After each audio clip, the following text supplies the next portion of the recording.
All right. Hello, everybody. My name's Morgenrede. This is Media Agnostic Doom Journaling. This is my cat Pomegranate. They really hate that I have them picked up right now, but they want to join us tonight for our open mic. This is Media Agnostic Doom Journaling is a continuous Friday night open mic series for poetry, short stories, essays, reviews, film, scat, literature, all everything you could want and need. It is doomed themed, but it is not all gloom. It is anything under the sun. I'm going to try and do this every Friday unless I am sick, unless Y2K happens 25 years too late, or I am too busy. I don't know, maybe with my own personal life. Who knows? Anyways, I'm going to get past my rambling speech that is totally not improv at all. Tonight we have three readers because it is Thanksgiving or Hatesgiving, whichever one you celebrate. So a lot of people are busy, but that's no issue. I'm going to go ahead and let Mark Parsons lead us in our open mic.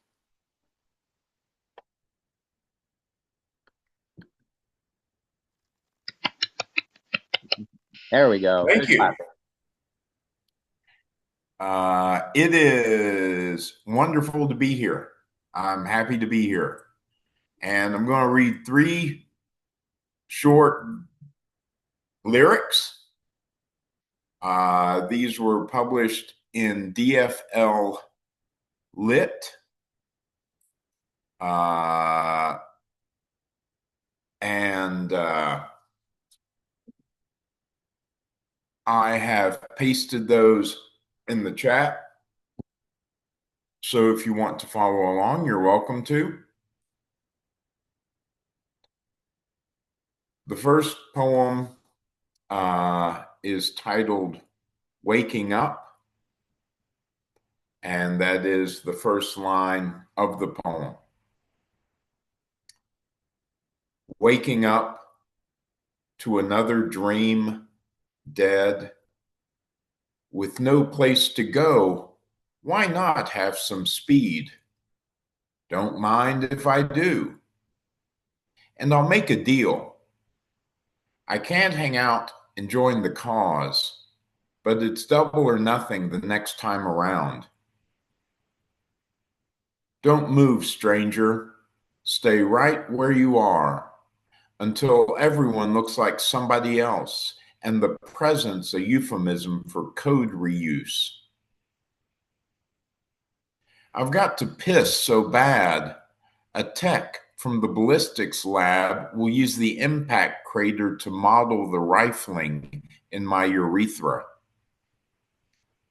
Saw on TV a committee was killing some franchise or other for kids, and maybe for kicks too, I guess. Except none of these people ever had any. Kids, that is.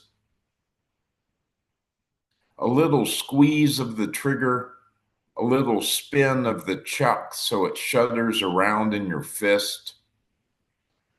All you want is to hear some flinty-eyed loner tell you it's not his problem, whatever it is, because face it, nothing is ever anyone else's, especially problems. Even you're not even yours, problem or otherwise. You're just out on loan to some guy whose mood and silences make our guesses as good as yours. Untitled. As we practice our ballroom dance moves on the roof of tar paper painted white, our feet in a scuffle, combat boot, rubber lug, chunky soles, stepping on steel capped toes, find no grip, sliding back quarter moon boot heel prints, wax and blur. And the dip, my head heavy drifts over the ledge, and I feel myself crease like a leather sack filled with birdshot. He says something about redemption or getting redeemed, me, a coupon, or what? I don't know. then name drops a breakfast cereal aimed at kids, like a water balloon on the head of the childless middle aged feminist walking across the apartment courtyard below, who's returning home late from her retail job in the shopping arcade. Anthropomorphized animal mascots, talking cartoons, a prize in the box, artificial coloring, GMOs, agricultural subsidies, high fructose corn syrup, chewable vitamins poured in my palm, and a crushed up time released Adderall washed down with orange juice. My cervical column hyperextended, as tense as a bent back flat stainless steel spring, its arc of trajectory plotted by means of obsessively pivoting calipers set to a distance of gap like a thought that repeated in crooked spaghetti thighs, working out kinks like a length of fly fishing day-glow filament backcast into infinity, loosed from the spool of the reel. No stars pierce the dark, muggy night sky, saturated with gold from the low sodium vapor streetlights that's bleeding into the velvet upholstered firmament, dusting the short, dense pile of the universe's indifference. And the last one, untitled. Amid spikes in organized retail theft, in a lull between, the dry dirt of the desert heaves, erupts, hawks up heat from 1,000 mineral crusted esophagi, Byzantine home to gophers and desert rats. The harsh air abrades our moist human skin, a chew toy for annular jaws disgorged by convection and bristly with sharp UV puppy teeth. Her eyes, robin's egg blue and cracked open, reveal the guys never saw nor heard anything, and also broke the machine again. Sorry, brother, you're on your own. 20 years trapped behind the demonic veil, you might as well be dead. 1 year back, your mask slips. Urchin armored eyes, bat lashes, mascara heavy like tree branches black with rain. My feet cut like stainless steel plow blades through a drift of petals as thick as marshmallow fluff. Thank you. An excellent, excellent first go here. That was awesome, Mark. A little shorter than usual, which I'm always impressed to see the lengths. You know, you already told us that you have the capacity to read hours and hours worth of poetry, but here you have condensed yourself to these three shorts, two of which are untitled. I'm curious, you know, when you make a piece that is untitled, is it because you couldn't think of a title, or do you just let the poem kind of speak for itself? Because I've done that before with the short film that I made. I made it untitled because I couldn't think of a name, but I'm curious. Um, you know, I've had two situations. There was sometimes there will be a poem where I feel like to give it a title would be to weight it too much in any particular direction, and I feel like it's right not to kind of bias, the poem in terms of kind of framing it, right? I just want to kind of let it speak for itself. These poems are lyrics, kind of in my conception of them. And so, the first poem is sort of fitting that. But I thought the first line of the poem also kind of uh, made a good cap for it, just the idea of titling a poem Waking Up. But I feel like there's something about lyrics, the shortness, and the way a lyric is usually about a very specific moment that, it doesn't, it tends not to need a title, I guess, in the way that I think about lyric poetry. I agree with you. I think that what you said about, letting certain ideas in the poem kind of let people know like this is the poem, and a title can be, very not distracting, but for in some cases distracting, and in worse cases it can give this like preconceived notion of this is what the poem is supposed to be. But a poem is only supposed to be what it is, which sounds like I just hit the bong and I'm trying to explain poetry. But it's hard to talk to people that are reading your poetry because you want what you've written to just kind of happen in the moment. You want people to go back and read certain lines where it's like, okay, I can see this and I can feel this, but it doesn't necessarily have to, relate back to the other parts of the poem. It's nice to just have, these images that pop in and out. And I empathize there because with my work, it's very nonlinear. I really like to focus on just, okay, are you seeing when I'm writing? Can you envision it? Does it not even does it make sense, but like, are the images that I'm putting at you, does it create a place that maybe we can kind of reach at in our heads? I really, and I think we all enjoyed waking up and that idea of, you putting us into this kind of dreamlike state. Um, and then getting into this idea of like, nothing is ever anybody else's problems, especially and nothing is ever anyone else's, especially problems. Even you're not even yours, which is a very like humbling sentiment, like because it's so easy to just feel like the world is out to get you.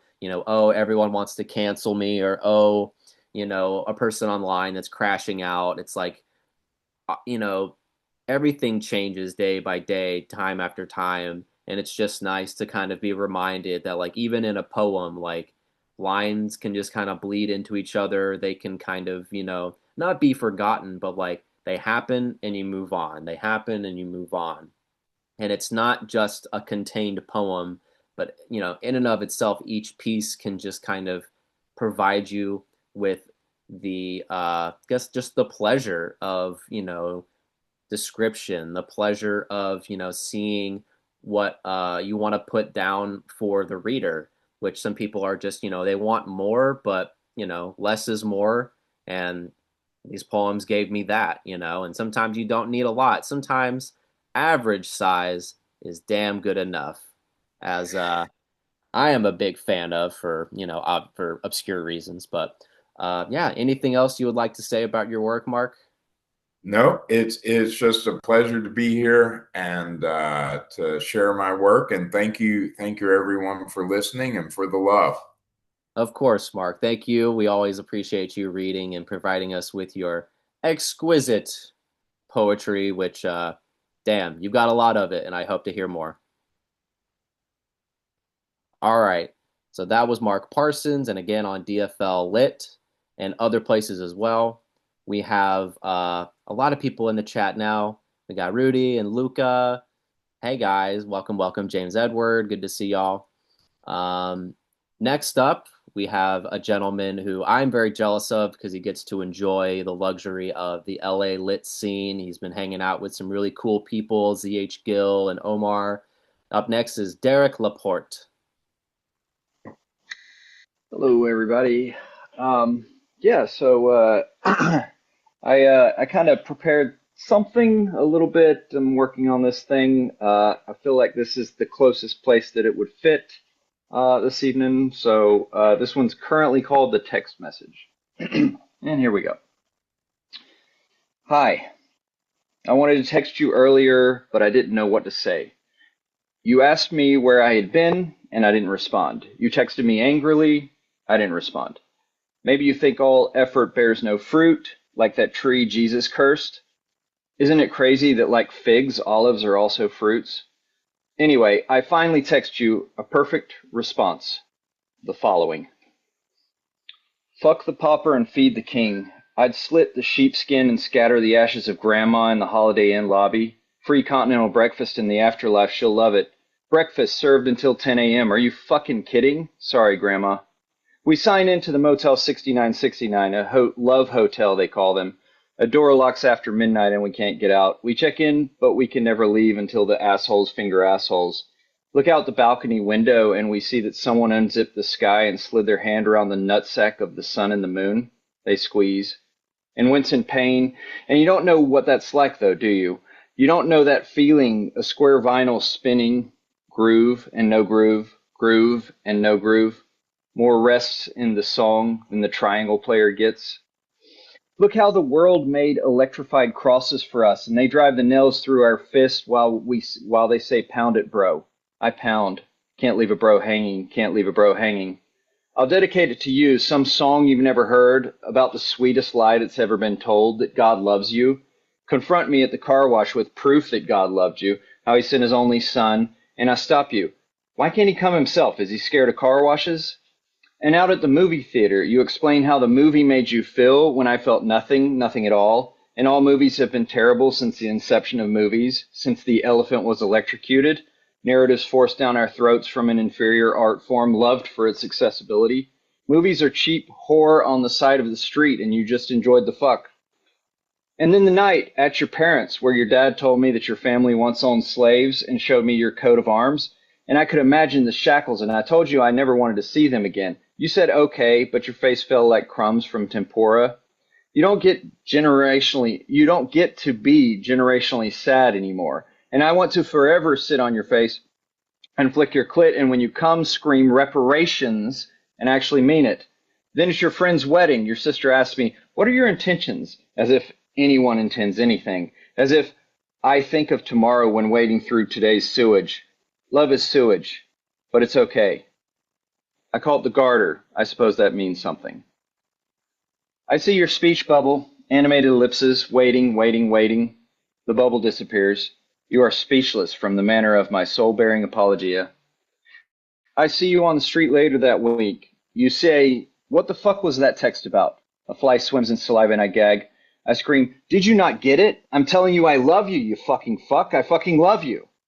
You stand there, ceremonial matcha in hand, oily sunglasses sliding down your bridge. You don't know what to say.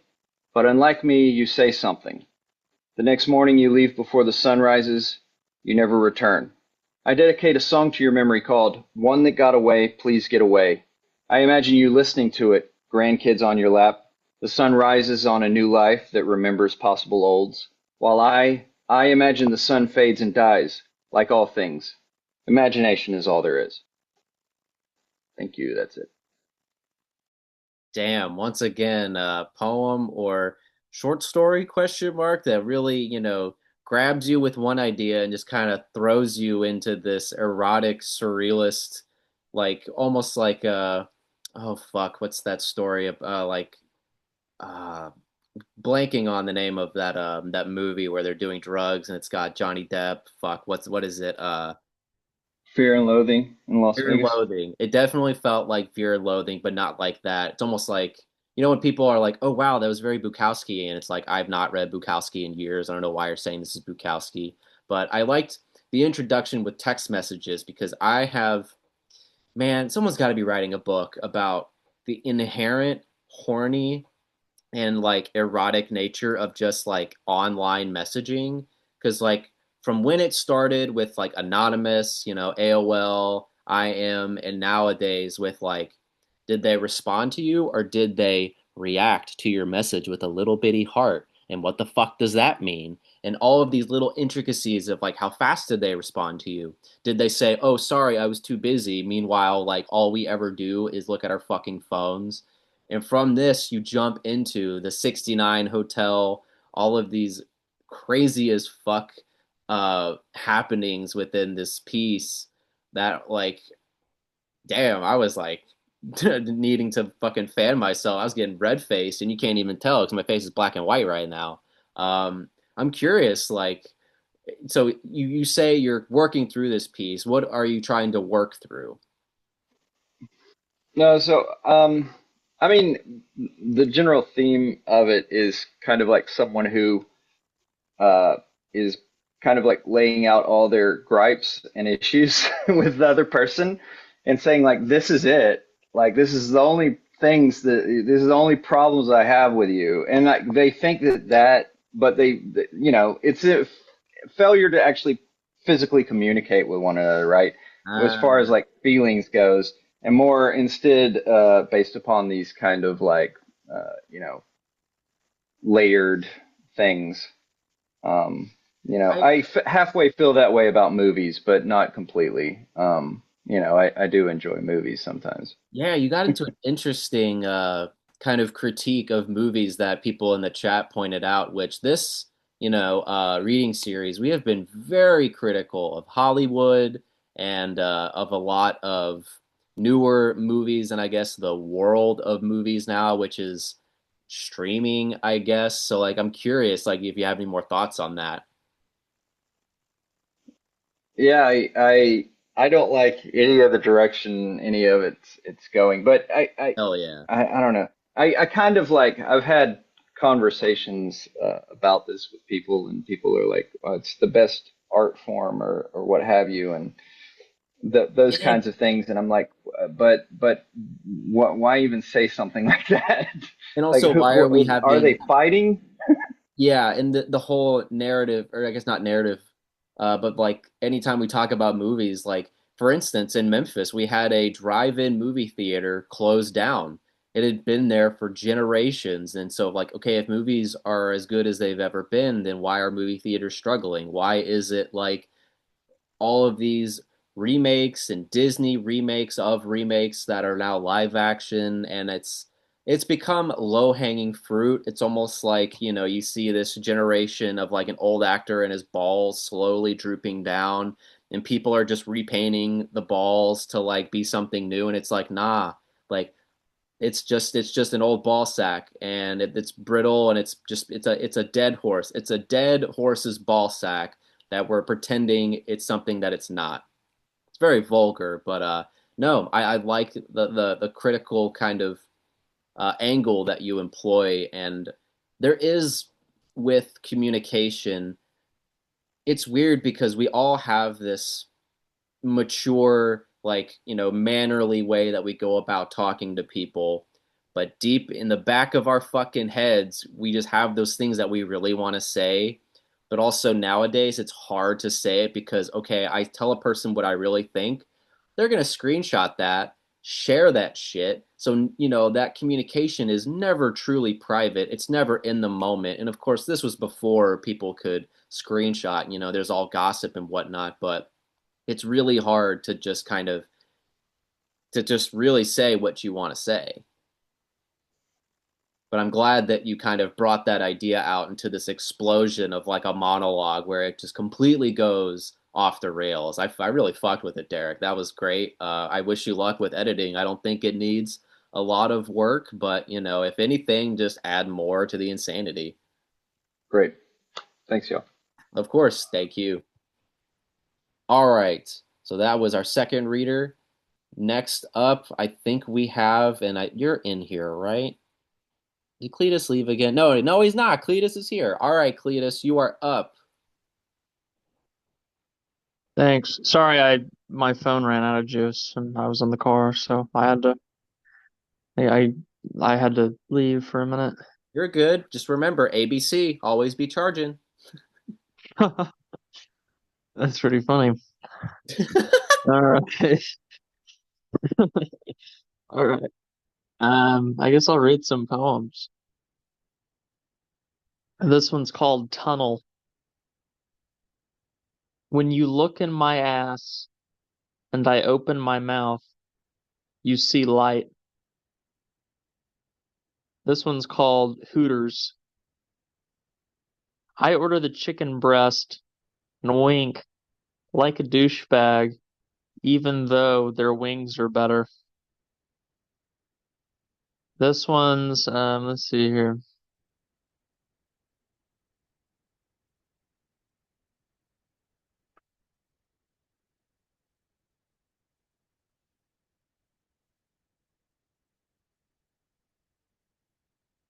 Can you still hear me? Yes, we can. Sorry, I thought Oh we shit, were doing okay. another piss poem gimmick, but you keep going. No, my phone's just kind of weird, I think. Let us know if you need All help. right. I'm very close to you. I can drive and help. Yeah, I can get you. Um, this one is priorities. The chips are stale at the missing person vigil. This one's Thursday. I play Call of Duty online with my brother. It's easier to talk when we're not face to face. My cat needs my stomach. There's so much love on me, I sink through the couch, through the earth's crust, and into its core. I live where, in science textbook cross sections, the planet has a bullet wound. This one's Matador. Who knows? Maybe the bull once won sword in his back after all that torture. Things men do besides fucking when they should be fucking. God, those pics with your ass up and out like two Christmas ornaments. Sometimes I forget my hand is my own hand. And this one's coronavirus. I hope you're positive, so then I'll be out of work too. And for an entire week, we'll go moi, moi, moi on each other's necks. We are young enough that we won't die, probably. Um, this one is Waffle House.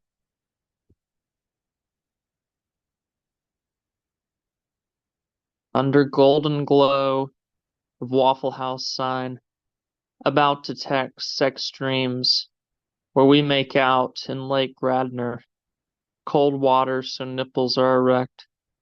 This just fantasy, no pressure. Our lives one poem, smothered covered hash browns, good as fuck. And I think of her as her no without inhibition, watching Eyes Wide Shut on my phone like pornography. I do not touch myself yet. This one is self-defense. My girlfriend's new dildo is wand style with a scythe-like attachment that is ribbed for her pleasure. I once read a man fended off a burglar with one. It's big and weighty enough to do some serious damage. I buy another dildo. They come in various colors. I choose white so I can see the blood. Let's see here.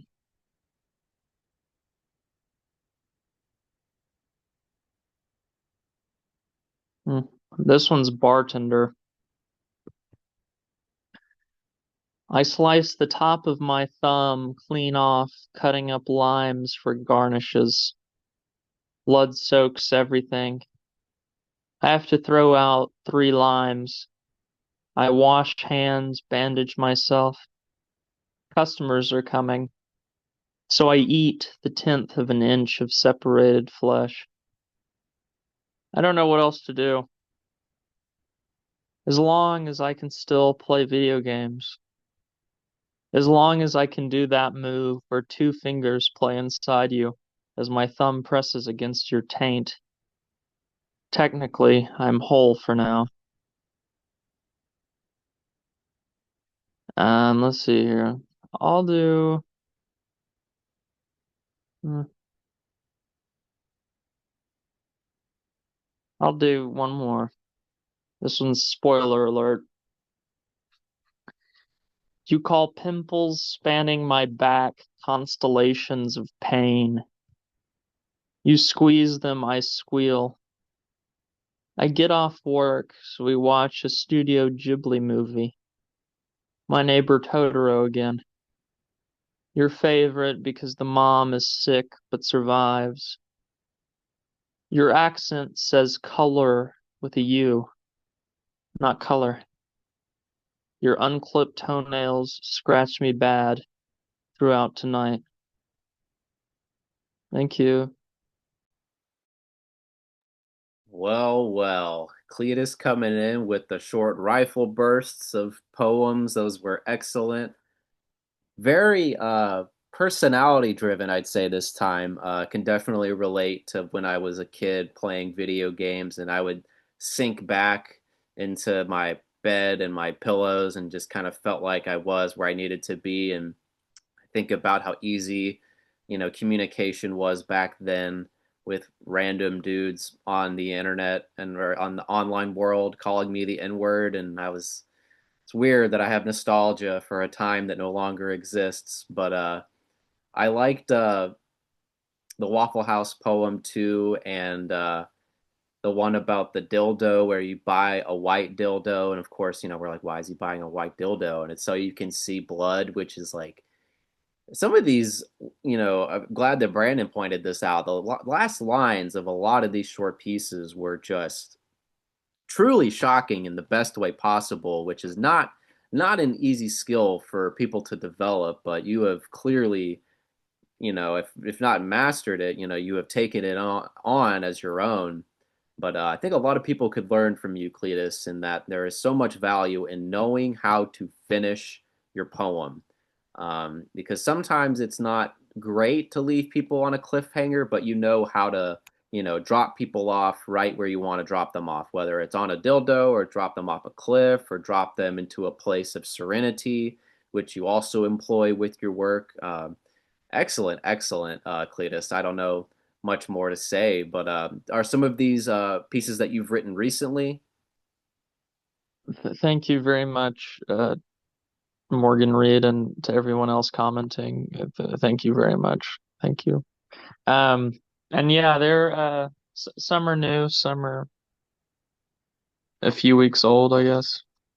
Well, I'm glad that you've been writing recently. I know that we've also had writers here talk about, how difficult it is to be writing, and we're getting into the holiday season, which can easily paralyze, creativity with kind of just that, internal, oscillating spiral. But the fact that been able to churn out, some of these poems, which are, you know, in certain cases, memories of your past, or even just kind of modern day kind of musings on, Southern, erotic, intimate, ideas. It's really comforting, and that's one thing that not a lot of people, people can write, but they don't have a sense of place or a sense of identity with their pieces. But your pieces are your own, and I always know when I read a Cletus Crow piece, and it's Thanks, man. it's always a good time.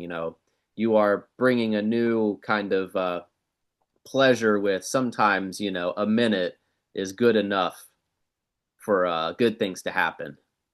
Yeah, yeah. The short, I like the short ones. Yeah.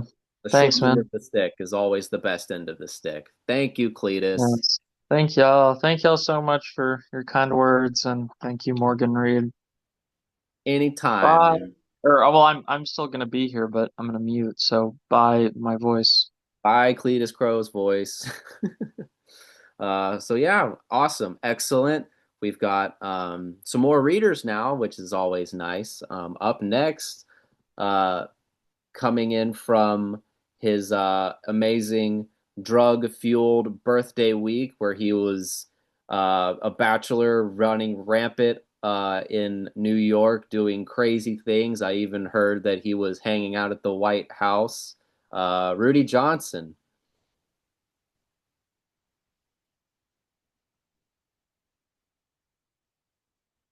But also, I don't know if he was at the White House. That was just a rumor.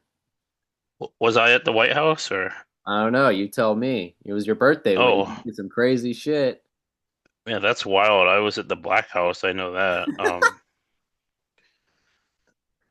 Yeah. So since it's Black Friday, I have a few poems to read. I want to read a Black Friday poem first. This one's called Black Friday. Watching The Lion King on the $1,492.88 Walmart TV. Quantum dot nanocell color technology. Roll back. A year ago, a stampede killed my father on November 28th while he was clawing for the $118 Walmart TV. Scar. I told them at school, my dad died like Mufasa. My SoundCloud is Little Simba 911. Spend a lot of time putting dots on black faces. Call me mini LED backlighting. Precision dimming for better black levels. Uh, so this one here, this one is about WarioWare. A game that I never really played a lot of, but I feel like my life is like WarioWare. So my life a movie or some shit. I don't know. Fuck. It's called My WarioWare Day. Kill yourself. Womp womp. Smell her feet. Oops. Do nothing. Excellent. Lie in the street during an episode. Cool. Beat yourself. Let's go, Diamond City. The voice from above speaks. Perform a grip hold with both hands in a straight line in front of your navel. Masturbate normally. Whoa. Say the N-word. So good. Close your eyes while driving. Wheel. Have a positive mental health outcome. Not fortunate. The voice from above speaks. You're a piece of tough chocolate in God's mouth. Grind. Ouch. Be understimulated. Stunning. Marry a girl before you're too old. Uh-oh. Speed it up. Come. Break into the building. Glass shatters. Create. Super. Find meaning. Game over. Kill yourself. Uh, this one's called North and South. It's about a video game from 1989 where basically you fight the Civil War, North and South, the Unions versus the Confederates, and it's like this weird ass fucking strategy game. It's fucking lit. It's called North and South. Yeah. 1989 was a good year for the American Civil War. Cyndi Lauper was singing about hiding away beauty. Hide my cannons behind rocks and rock music out screaming MIDI. Glory, another hidden gem, a cachet to find in high school social studies and beyond. Is that a mass grave? Someone asked at the end. Laughed my ass off. The Civil War wasn't about slavery. It was about running on top of a train fast with a knife, following the boot. The Civil War was about the founder of the New York Times blowing draft dodgers away with a Gatling gun, strays moving through tenements, biting Irish asses in the night, racial animus. Nowhere to be found in my childhood play. But a major during the war once proclaimed, we're men in tights. We roam around the forest looking for fights. Before helping to raise an all-black regiment, negromancy. Can anyone train these men? Can anyone beat this train level? Broderick's face in every scene of glory is Robert Louis, dear to me, precious, about to cry. The part where he shoots his weapon to make the retarded guy shoot more better. Mercy. I'm over watching my friends play on an Amiga. Blue man's, gray man's. The boing boing while I ambulate across the screen fucking whips. The part where they fucking whip Denzel for desertion. Toby or not Toby? That is the question. They used to strip niggas butt naked, on the dark continent. Really? But let's be civil. Uncivil modern warfare in Ukraine might end at some point. I'll rap over the credits like Griggs in Modern Warfare saying, hey Blinken. Did you say Abe Lincoln? No, I said, hey Blinken. Yes, says the former State Department head. send me 93 billion so I can start a game studio. All I'm saying is we don't need another war unless it's another North versus South. Uh, yeah, that's pretty much all I got. Apologies in advance for yeah, being retarded or whatever. I don't know. Hell yeah, happy retarded Black Friday. That was fucking awesome. I always love your spins on the Civil War because like you take the Civil War, like if there was ever like Civil War fan fiction that deserved to be written, you would be the master because like it's just ripe like it was such a fucking crazy war. Like the South, so many Confederate soldiers were just fucking off, and then you had all of these weird side quests with like different battles and shit. But No, the Civil War was fucking wild, and like in my town, there's like a big Civil War like reenactor oh yeah, this like thing or whatever going on. So I don't know. I've never done Civil War reenactor shit, but I'd love to just so I could get in there and like lark anachronistic shit or like just be like a dickhead or whatever on the battlefield. It'd be pretty fun, I think. just be like Denzel Uh, Washington out there, like yeah, right. Like just like total LARP, like just like whatever I want to do. this is the shit that we need. Like no more historical accuracy, just complete like what if like the oh man, I can't even think of like I don't know. You are Like, the mastermind behind this. thank you, thank you. Like I said, the Civil War is so inspiring because you shit like I don't know, like dudes shooting protesters with a Gatling gun, like the editor of the New York Times, where it was just take. I mean, can you imagine that? Just like take your fucking strap out and just spray and a bunch of like people. I don't know. It's just crazy to me, See, I feel like wild The to me. Lion King would have been a much shorter movie if Simba was a SoundCloud rapper and just had a gun. Yeah, no, it would have been awesome. He would just gone in and dome Scar, just shoot him and like, Like everything that the sun touches, you can fucking pop. Like everything, like and also like yeah.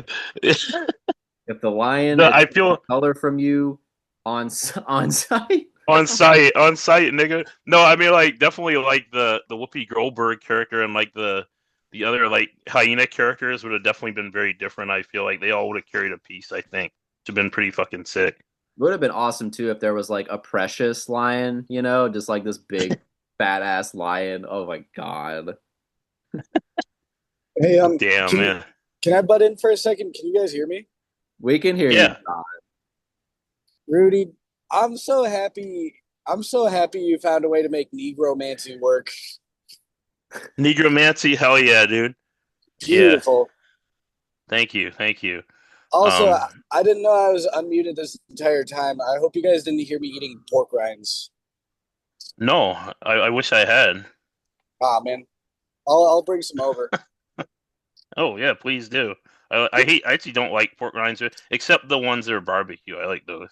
I saw barbecue at the gas station, but I was like, I'm gonna get regular, and they're horrible. Oh Yeah. fuck, man! You never get the regular ones. Those are like dog shit, like purest And dog that's shit. why the South lost the war. They didn't have barbecue flavored pork rinds It's true. That's right. Yeah, they had them pig feet. Pig feet. and pig feet. Yum. I also But like yeah, thank you. the WarioWare piece. I just like the voice from above. Like, is that part of the game? Yeah, it's like all these weird like I forget which WarioWare this one is. It's the one on the Wii, I think. Ah, okay. I was Um. looking at the one that was oh gosh. I think it was for like not the DS, but like the Game Boy Advance. Oh, okay. Yeah. There's a bunch of them. I never really played. I played the one on the Wii briefly. I think when I had hacked my Wii, with the the thingy what Because yeah, there's the the home channel or whatever the fuck. I don't know. ah, okay. Yeah, like Wario is such a like non-developed Mario character, and they really just they're like, okay, we're gonna like Yakuza fucking Wario and make him do the craziest fucking bullshit that doesn't make sense. Right? And he's very undeveloped, but in the fandom, I feel he's very developed in many different senses of that term. Uh, like like develop like he do got a booty, but also developed as a character maybe more. Like yeah, like we get it, like he's thick, but like what he's else? he's thick as Like fuck. Yeah, we Yeah. need a What else can Wario, a he do? Super Wario 64 fucking ROM. Hell yeah. Rudy, just amazing reading. I keep fucking thinking about I keep going back through the chat and all the lines are just like just humorous, like in ways where like you make me laugh at things that I shouldn't laugh at, but like that's the beauty of your work is like finally I can laugh at the Civil War. Finally I can laugh at people being shipped on ships. Like Dude, ship. Oh man, that's a great line. Actually, I didn't even.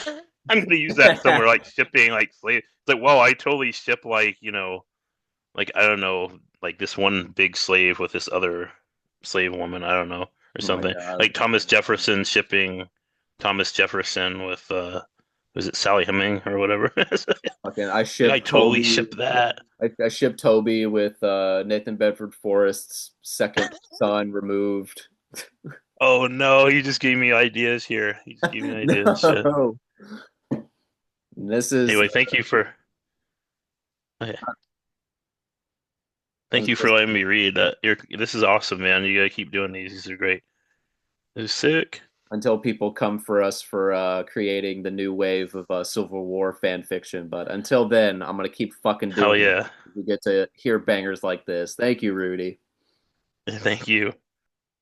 All right, so getting away from Civil War fan fiction shipping, this is a very highly intelligent open mic series where plenty of ideas are shared and feelings and emotions are expressed. So next, next on the open mic, we have James Edward. Okay, so I'm like the current Rolling Stones, but I never had a hit. I'm rusty, washed, and Canadian. Um, I'm just gonna open with I'm doing this for Rudy. I got this poem, I got this pomegranate from an Italian, and inside of it was something called the N-word passed 3 times dot wad, and I installed it on my Doom 93 and it turned me into me. Um, Now I've got some somewhat scripted stuff.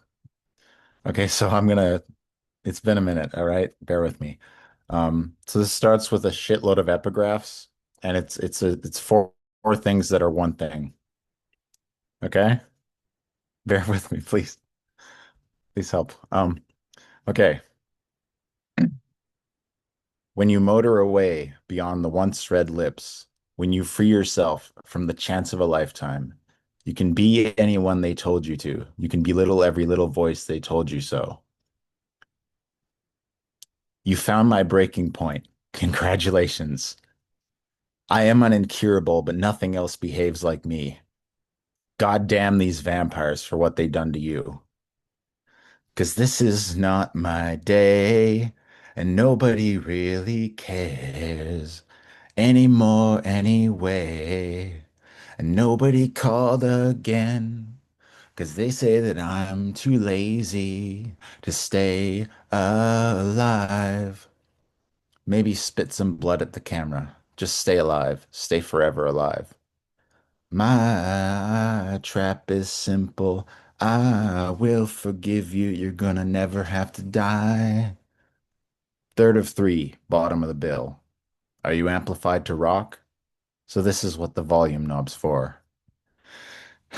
Throw the switch. It's rock and roll time.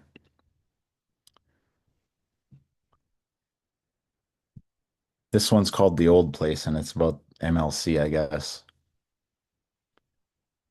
Used to read at the old place. Play, sing, and play and sing. I don't know, Billy. It's still rock and roll to me. I don't know if I can do Bridges anymore. But for all I've burned and reignited, it's all Bridges underwater. Forgive any and all malapropisms. I love all you honkies, but I'm trying to kill all you honkies.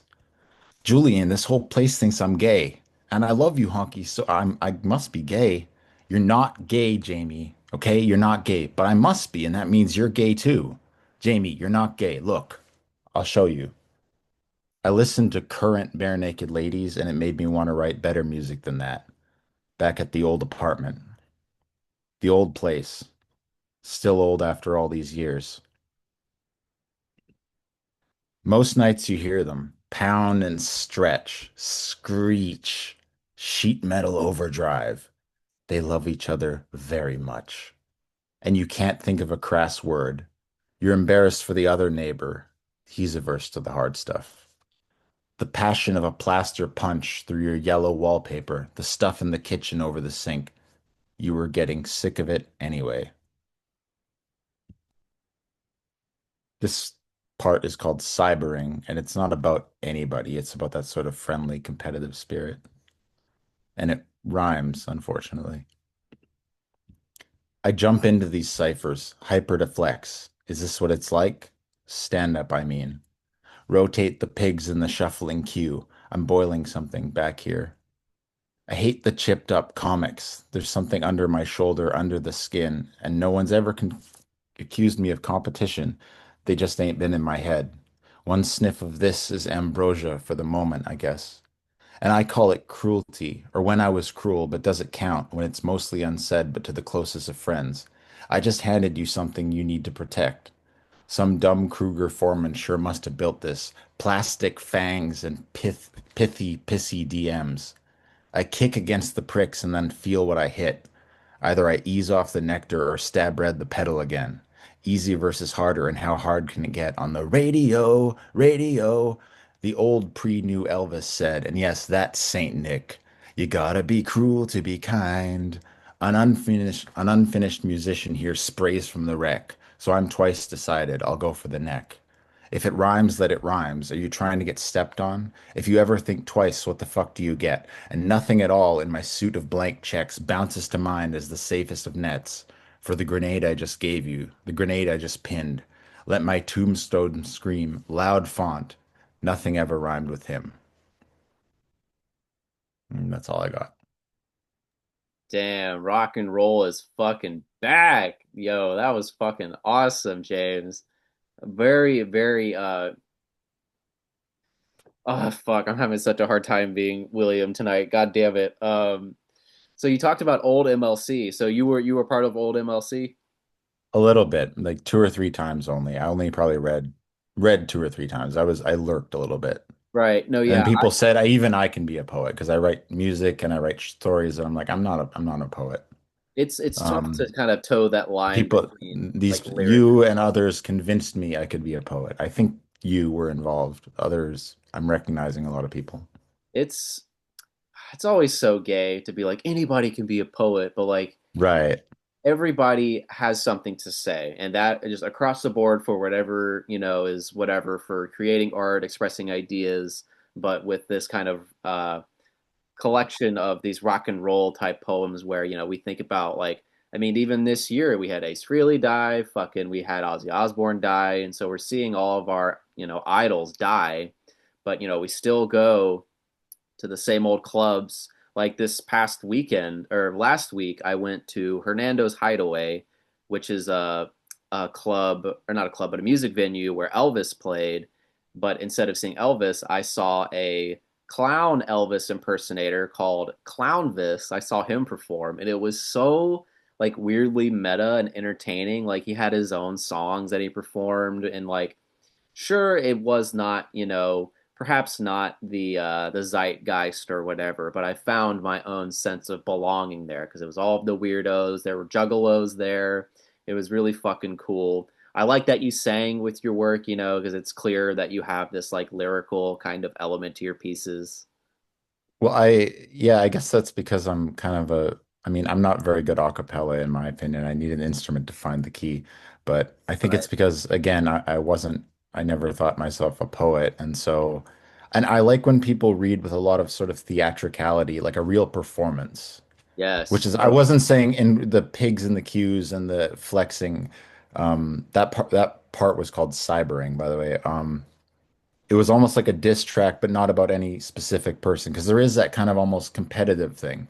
Like I'm very good friends with Kat, and if Kat puts out something incredible, which she always does every single time, I kind of have this sort of maybe it's like an arrogant streak where it's like I need to really pull it out this time. You know, you get that bounce back of energy when you've got sort of artist friends, and all my friends are fucking artists, right? Yeah, no, So is that kind of like I want to fucking kill it, right? no, it's everybody pushing themselves, and you don't want to get left behind. And this is cringe, but like there's this old 8 Mile Eminem song that goes, sometimes I just want to jump on stage and just kill mics and show these people what my level of skills like. And I've just had that in my head since I was a kid. So it's this sort of I've been kind of rehearsing my whole life to do things like this, I suppose. Right. I If don't you know. don't give it your all, then it's tough on the viewers. It's tough on the listeners because Right. that's you in a nutshell. And if you don't give them what you really want to give them, then they're gonna walk away and tell other people, and then you've let yourself down. Not only other people, but yourself. Right. Yeah. I think I have to put in whatever I can put into it at whatever part of my life. It's not a great part right now, but whatever passion you can get in there. Right. Yeah, and like you look at like I mean even lyrically, you look at bands like Van Halen or AC or not AC/DC, but even AC/DC, Akadaka for Akadaka. Australians. You got the Kiss, like lyrically, not ACDC. not amazing, but the way that you have fucking Diamond Dave with his assless chaps, you got fucking Gene Right. Simmons with the makeup, like they were gonna show you Yeah. like you may hate us, but you're never gonna forget us, and that is something that I have always wanted to put in my soul. Like I don't give a fuck. Like you're gonna remember the crazy ass clown faced motherfucker at the open mic that put his fucking self out there, maybe not 100%, but the creative part of me that I want people to know. I But mean, yeah, if that's like Juggalo makeup, that's kind of putting yourself out there, I would say. you would think, I but thought it might be corpse paint. it's like my own take. I'm trying to experiment, like because I've been doing ICP makeup for a minute. I also did Mm. Captain Spaulding from the House of a Thousand Corpses. I did. Oh yeah, yeah, yeah. I've tried, all of the different crazy clowns in media and in the horror genre. But Mm. if you're gonna be a clown, you gotta find the clown inside yourself. And there's an artist, I fucking forget his name. His name's Bernard something, but he would paint clowns. He was French, and he would paint clowns, and he would ask people like, "What circus do you belong to?" Because we all belong to a unique Right. circus, and you just got to find it. And for me, the people in this open mic, these open mics, that are involved with the indie lit and the crazy part of indie lit, and not just the Yeah. people that call themselves indie lit but have agents. Like Yeah. this is my fucking circus right here. Yeah. We're all Bob Dylan claiming we grew up in a circus, and then that was a complete fake life story. I And fucking heard that, So man. can I just say, we got to grow up in a circus and find ourselves. Yep. yeah, running away with the circus. But can I just say, yeah, man, that the fact that the inward stuff, like awesome, hell yeah, inward pass. I'm still not going to I say have it, but I had to throw out the Doom one. damn, but I have many to give out. I have many Remember when we inward did passes. 48 bars and you put in the N-word and I was rapping the Oh rest of the yeah, Black yeah. Thought shit. That was so goofy. So I like the song stuff though. That was cool. In particular though, did anybody see my nigga flex on the people here? That was that was great. No, that was awesome. You actually flexed like your muscles and stuff. Oh, Literally that flexing. It did the kind of flex. macho, the trailer park boy, Yeah. Julian with his buff, sexy Hell Julian yeah. thing. Yeah. I like it. Like you said, the theatrics and stuff. I like that. I tend to go for that stuff. That's Yeah. really cool. I'd imagine if I ever actually saw you're probably just doing that. Me, oh, I flex constantly on the No, I sleeves. meant, I myself. yeah, yeah. And I just don't know No, what to do with my hands, what with all the whatever I was doing. I don't know what I was doing. no, that was awesome. That's why I I'm just smoked. now Thank imagine. you so much. Of It means course, so much coming from you, all of you. Like this is just a banger night. I'm glad I joined.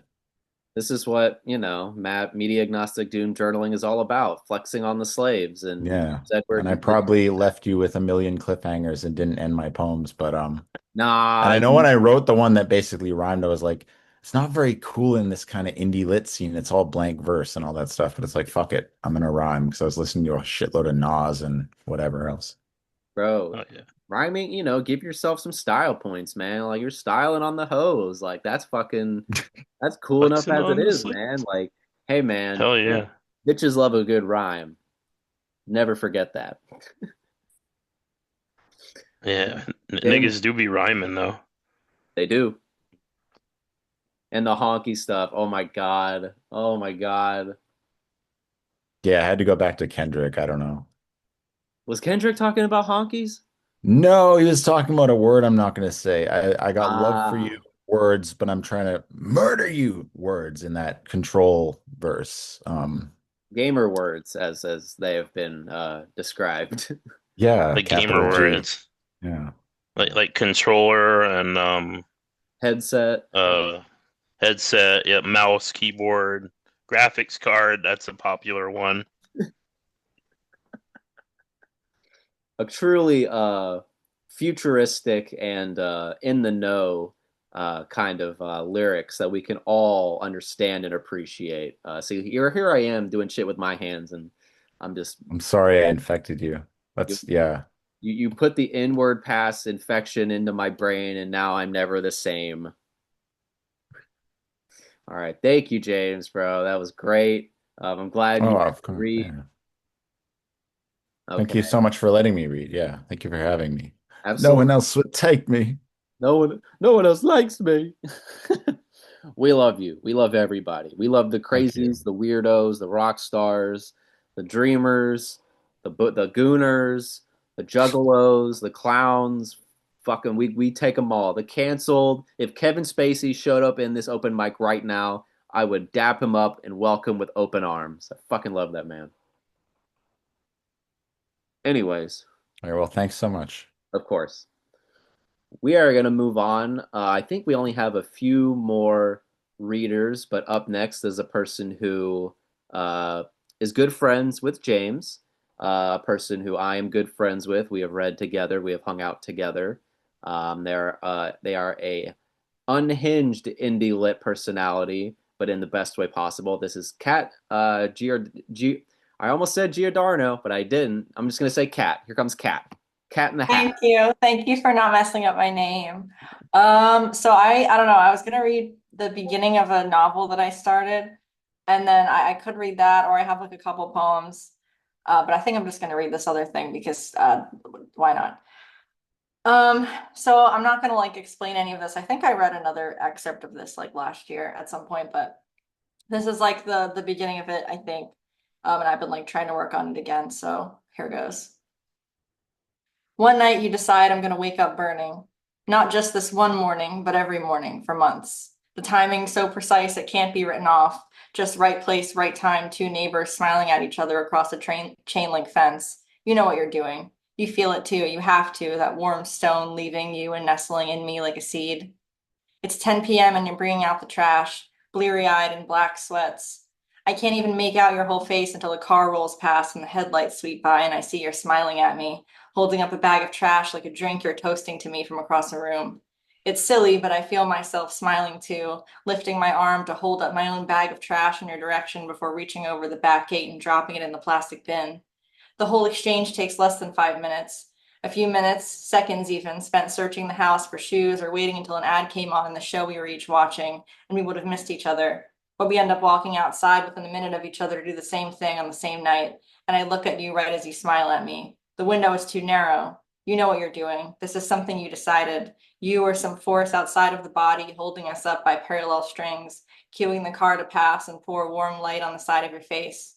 There's no way you don't feel it. You turn around and shuffle back toward your house, up the two concrete steps leading to your back door, and I do the same. And for a fraction of a second, I warn myself not to make a thing of this. I say, you're going to go inside and put a new bag in the trash can in the kitchen and the one in the bathroom, and then you're going to brush your teeth and go to bed. But it's too late. It's out of my hands. And when I wake up in bed the next morning, what you gave me is already there in the pit of my stomach, smoldering. The next week is fairly uneventful. One morning, I see the final frames of you entering your car to go to work, something I must have seen countless times before, but am now endlessly fascinated by, trying to glean as much information as I can in the 2 seconds before you shut the driver's side door. Is there something about the shoes you're wearing that will clue me in on what you do for a living? Nothing comes to mind, and I focus on my coffee. You turn your key in the ignition. For an instant, I imagine that you turn and look at me right before pulling away, infuse the whole thing with even more meaning. I would nearly die, but there's no way you'll do that. You're in the car on the street and I'm squinting at you through the kitchen window. A week later, the power goes out. It's storming and either the wind or the lightning has knocked out the electricity on our entire street. I'm in the middle of eating dinner when it happens, so I walk by the light of my phone to the living room and grab a candle off the coffee table and bring it to the kitchen and light it before shutting my phone off to conserve battery. All of this is to say I'm eating pot stickers by candlelight when you come knocking. Without the ambient electrical noise of the fans and appliances, the house is quiet, and I jump when I hear the door. I carry the candle back through the house, willing the glass jar it's in to stay cool enough to keep from burning my hands. There you are, your face waiting right on the other side of the blinds when I pull them up to peek outside. Rushing to the door, I tell myself you're just a neighbor checking on me during a thunderstorm, but it's too late. It was too late when the storm rolled in, when the bolt of lightning made a beeline to the nearest transformer and left our block in the dark. It was too late when I saw you the other day from afar pulling out your trash, and you know that. That's why you're here. Hey, I say as the door opens. I motion for you to come inside. We've been outside a few minutes and the rain is darkening the shoulders of your shirt. You smile, waving a hand at me to reject my offer to get out of the storm. Hey, you say. Without any idea why you showed up on my doorstep, I'm not sure what to say next, so I tell you my name, which prompts you to tell me yours. You say it, holding out your hand, and then, I was wondering if you weren't doing anything right now, if you wanted to come by and watch the storm with us. We have a covered porch and some wine, cards if you're into that. Us? Oh, yeah, you say, my wife. I don't know if you've met. I nod, give you one of those flat, thin-lipped smiles that says I'm being polite, but I have nothing to say. My heart is thumping in my ears, but at this point it's hard to tell if it's the invitation or the reveal of your wife that has my inner monologue tripping over itself with theories and dramatic potential. Sure, I say, why not? I pull my hood over my head and follow you outside. Without the light from the street lamps in the houses, the block looks alien, like you've stepped out into some uncatalogued space separate from the neighborhood, the darkness that surrounds us interrupted only by the light of your phone. I know it all logically. The front step of my house, a few yards of sidewalk to the front gate that leads to yours. I'm looking down to keep the rain from falling onto my face, into my eyes, only looking up when we reach the awning. You're close to me, reaching past me for the handle of the storm door that separates us from your foyer. Smell of a cigarette as you pass, one just smoked, not baked into your shirt fibers. A candle glows inside the house, somewhere I can't see except a flickering shadow on a faraway wall. I notice and pretend I don't notice the ends of your hair flinging small droplets, some of which land on my hand.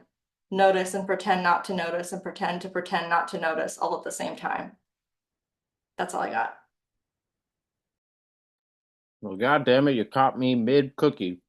That was so intimate. And fuck, I'm gonna choke on my cookie here. This piece was as delightful as the cookie that I'm eating. Very great narrative structure here of these two people, which we've in. I love that we've both been in the shoes of both of the people in this story, of like this rear view window, kind of like watching another person. And again, the imagination just goes wild. Do they see me? Do they see me seeing them? What do they think of me? Is there something here? Am I crazy? Am I creepy? Are they crazy? Are they creepy? Like, why can't we be crazy and creepy together?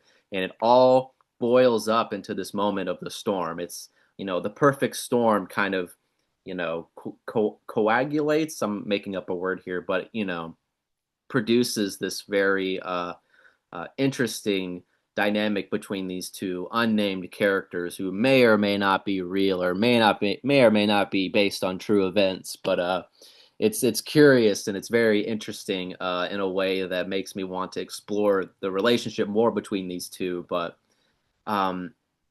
not real, says the author. Of course, and the author never lies. Never. Never.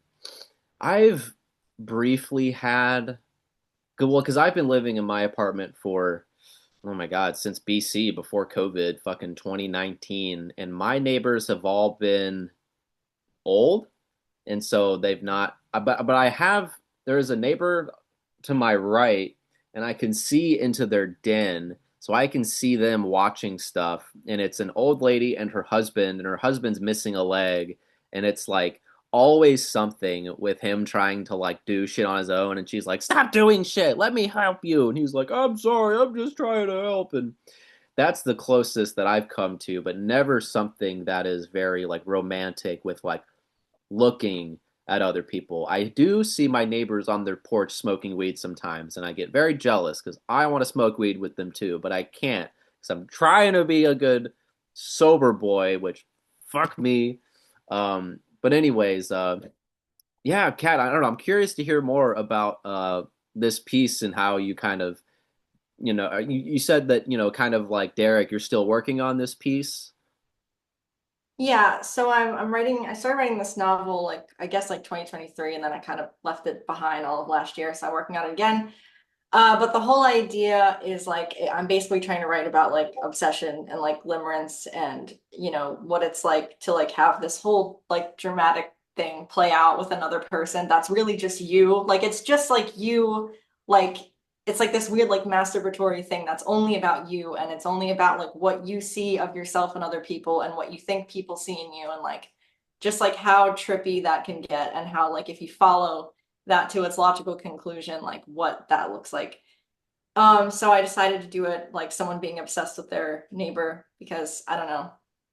I think that like for me, being obsessed with your neighbor is like the most like it should be like like not normal to be obsessed with your neighbor, but like people don't really know their neighbors like the way that I feel like they used to, or they're supposed to. And the idea that like you know, to acknowledge the intimacy of like living next to a person and seeing them walk out of their house every day and like go to work and all of this like knowledge that you pick up, like actually doing something with that is really interesting to me. So Right. Yeah, and yeah.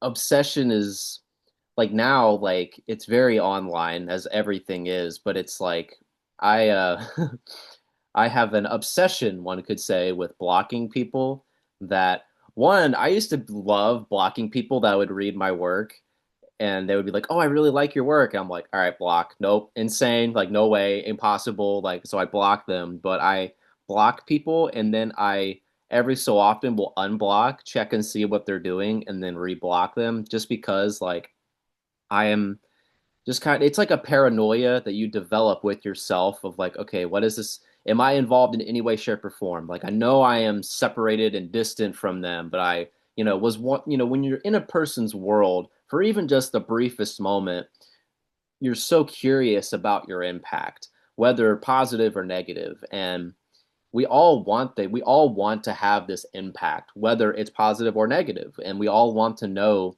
because it's like it's reaffirming like, okay, I exist. Because you can make as much art as you want and people can read it, but the way that you impress yourself into the lives of others, that, I mean, well, goddamn, I must say that's titillating stuff to know that you are inserting yourself, to know that you have penetrated a person's bubble.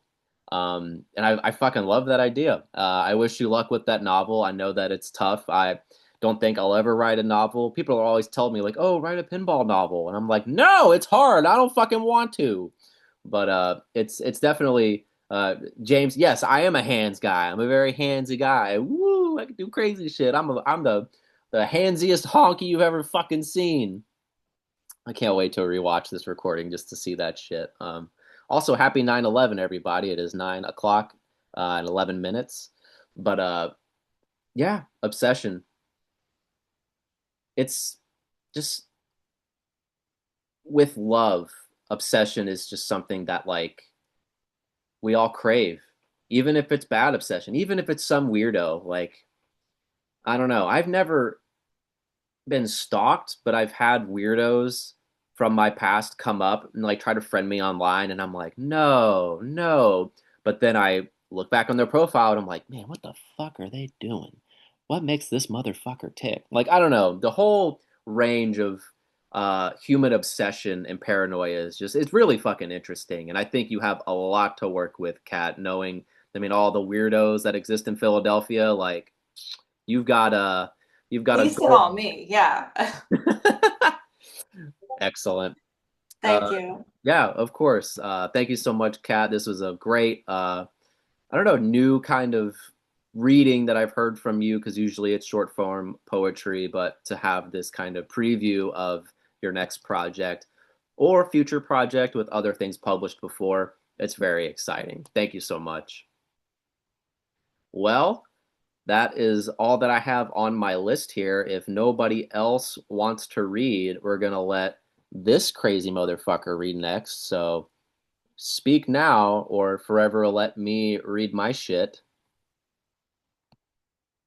Need to make sure I have it ready on me. Where is it? Speak Now is a good Taylor Swift album. Speak now. How would you? No. I know. I just lost all my Southern cred or whatever for saying that. I don't know. Have you been messing around with white women again, Rudy? I am a white woman. Who's to say? I don't know. My mind is blown, Rudy. You can't do this to me. I'm very fragile. I'm an only child, Rudy. My psyche is very delicate. So is mine. I mean, apparently, I don't know. Now I'm obsessed with you being white. Okay, I found my piece. I initially started writing this when I finally, like, sometimes I'll sit in my bed and I'm just like begging. I'm like, oh my God, I want to write something in my notes app and I want to just go into this spiral. Because a lot of people start their writing differently. Some people do it physically, writing in journals. I know that my friend Jesse Hilson, he'll do that. Some people like myself will start in a notes app like Kat Johnson and we'll just go crazy with it. So I started this piece. It was very loose, and then I watched something that was war. Or no, it was it was Twin Peaks season 2 with Ben Horn, the owner of the Northwest Lodge. I forget the name of the hotel, but he loses his mind and believes that he is General Lee in the Civil War. Which here we go with the Civil War fan fiction, but it was I think David Lynch's kind of creative or Mark Frost's creative kind of spin on like when a man loses, he takes the side of the loser and tries to reinvent how he can win, even when he's lost it all. But I took that and wrote this piece, which is just kind of a basic like war and what is it good for, and just kind of like the mentality of kind of being used for ulterior purposes. Uh, Damn it, I thought I had a Sprite, but I just have water. But okay, this poem is called I Am a Sharpened Knife. Limbs twisting in assembly line gears, fingers bent like hooks around triggers. In the absence of reason, I am a sharpened knife. The sound of pipes smacking the ground, reflections of windshield raindrops, uniform pants ripped with holes, spit flying sideways in the wind. This generation is premature, degeneration, slipping from the pulse, aiming down sights for one beautiful shot. We sleep soundly, unattended, under an army of constellations, and every day passes away as gold trumpets sing against a mountain of mud. The days of dead men never stop. The days of celebration always end. We cower in the deep waters of our most precious confessions because we are the nightmares of scorn and the collective unconscious labor of 1,000 devils at work. My grandfather was a tank driver in World War II. He did security in Hobart's Funnies for D-Day, even drove Hellcats later on in the war. When he liberated Buchenwald, he came face to face with one of those Jewish prisoners after the Nazi soldiers had fled the camp. And mind you, he'd seen plenty of shot-to-hell Krauts and heard countless screams for mercy from his own men. But that moment was the first time he'd ever seen an emaciated human body standing upright. It's always the unimaginable that haunts you years after the fact. Faithfulness infiltrates our bodies, and it takes and takes and takes until our urges are threatened. It is in this moment of weakness that you must be ready to kill. If you are my enemy, I will stab your heart. If you are my enemy, I will spill your blood. You are my enemy, and I am Satan's fool. So now I must cut apart your soul and spill out your innards onto foreign grass. When that worldly silence gives birth to eternal ringing, then we can only prepare to close our eyes and wait for orders. All right, and that's it. That will be the end of Media Agnostic Doom Journaling number 3. Thank you to all the readers tonight, Derek and Rudy and James and Kat and Cletus and Mark and Lions and Tigers and everybody else involved. I feel like I forgot somebody, but excellent stuff tonight. Great themes, great imagery, descriptors, wordplay, Civil War references, honky play, hand stuff. Fucking great. So yeah, we will do this again next Friday, which is, fuck me, I don't have a calendar in front of me. That will be the 5th, December 5th. And that is not a holiday. Yeah, Hanukkah's on the 15th, if anybody wants to know. That's a Monday. But yeah, it'll be 7:30 p.m. Central Standard Time. I'll be here with different face paint, and I hope to see you there, listener, viewer, person who has shit their pants in their car listening once I've posted this video. Yeah, thank you so much. All right, and ending the recording.